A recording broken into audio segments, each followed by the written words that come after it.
It is from pillar to post, and Full Gear comes your way in just a couple of hours, presented by AEW. And I gotta tell you, I'm kind of excited for this one. To tell you the truth, really excited for this one actually. And as my headphones give me a fit here, there we go. Okay, now I can hear myself in both ears. Let's go by this match by match. I'm not ordering the pay-per-view. I will be, let's just say I'll be watching it by alternative means. Take that for what you will. Could be going over to a friend's house and watching it. Who knows? But let's get into this here. On the buy-in pre-show, we got Dr. Britt Baker versus B. Priestley. They've been kind of hyping this B. Priestley-Britt Baker feud up pretty well. Honestly, I think B. Priestley needs the win here just to kind of establish her. Britt Baker's not going to be harmed by a loss. She's already well established. She's the favorite of the women's division.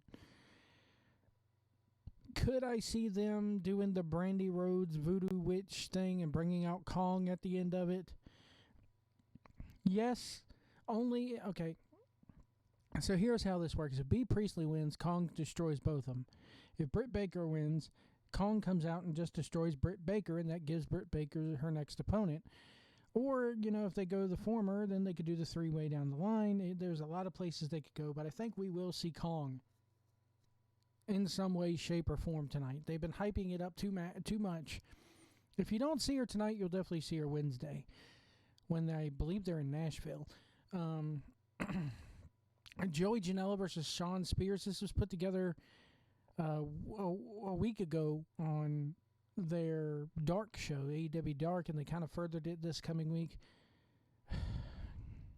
I could care less about both these guys, to be honest with you.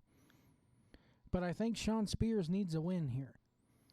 So I'm going to go ahead and give the nod to Shawn Spears there. Adam Page versus Pac. Again, they've been building this since day one. This is being built as the rubber match. But I think that if they're grooming Pac for a world title win, then or for a world title match, then you have to do Pac going over here. Then we have AEW women's match. I could care less about this, guys. Rio and Sakurai. You have two talents that I could care all about. I don't like it's student versus teacher. I don't like Rio. I don't like her style of work. I don't like I don't like her look.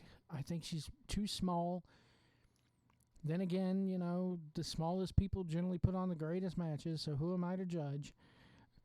But I just don't buy her as a champion. I really don't. Not when you got people like Britt Baker and B. Priestley and Awesome Kong, who are not even on the main card, So I think Riho retains. Moving on.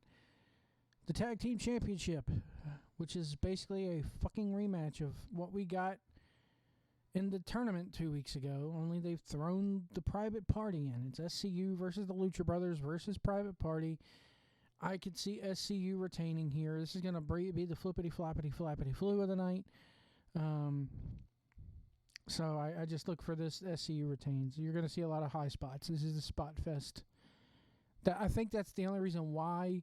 And I had Private Parties taking the fall here. That's why Private Party were added to the match, because they don't want to defeat SCU. They don't want to pin the Lucha Brothers yet. Private Party is still green, so they're still there to take the fall, and they're over enough. Quite frankly, their gimmick is over enough to where they can lose. The Young Bucks versus Santana and Ortiz. The Young Bucks need a win. They've been on the losing streak. They even allude to that in the Road 2 special. So I think that the Young Bucks get the win here. John Moxley, and by the way, I look for that to be a really good match. The Bucks and Santana Ortiz. It's going to be different because the Young Bucks and the Santana and Ortiz, Yeah, they could do a little bit of the flippity floppity floppity flu, but it's gonna be different for the Young Bucks here. And there's a good story built around it. They've been doing a really good job building this up, but I think the Young Bucks, as much as I can't stand them, get the win. Jon Moxley versus Kenny Omega. This is unsanctioned. It's lights out. It's going to go on last. I look for this to be all out, kerfluffle. What do they say? Plunder, and this is your blood and guts right here for the evening. Why they're putting Kenny Omega into this hardcore style role when it's a complete 180 of him in New Japan, I don't know. It doesn't fit him. The hardcore style does not fit Kenny Omega whatsoever. But I think Moxley's getting the win here. Omega's been on a losing streak, but I think Moxley's getting the win here. World Championship match, Cody versus Jericho. 60-minute time limit. 3 judges at ringside to decide it if it goes the time limit, which tells me it's going to go the time limit unless they do something else, which I'll get to here in a second. And then you got, the stipulation where if Cody does not defeat Chris Jericho, he says if he does not defeat Jericho, he never said if he doesn't win the title. He said, if I don't defeat Chris Jericho, then I'm never allowed to challenge for the AEW title again. He never said, I have to win the title. Keep that in mind here. I don't think I've ever heard him say, I have to win the title. If I don't win the title here, then I'm not going to be able to challenge for it again. He said, if I do not beat Chris Jericho. That being said, there's a lot of ways you could beat Chris Jericho and not win the title. You could win by disqualification. You could win by countout, even though they have said, didn't they say that titles in this company could be changed hands on countouts and DQs? They really haven't mentioned that much, and they haven't mentioned anything about these 3 judges that are at ringside, so they're going to be important. I think you're going to see the judges get involved here a lot. I think one of them's going to come and do the run-in either at the end or midway through. And I think Jericho retains, but Cody gets the win somehow. That's what I think happens. I don't think it goes to a judge's decision.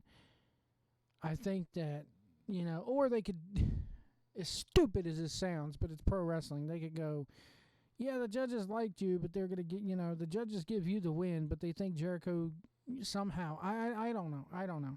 I just think that, I think Cody's winning the match, but Jericho's keeping the title somehow. Some way, somehow, whether it be one of the judges gets knocked out during the match and, they end up going down to 2 judges or something like this. They could go a million different directions. But my thing is here, I think Jericho wins the title, Cody wins the match.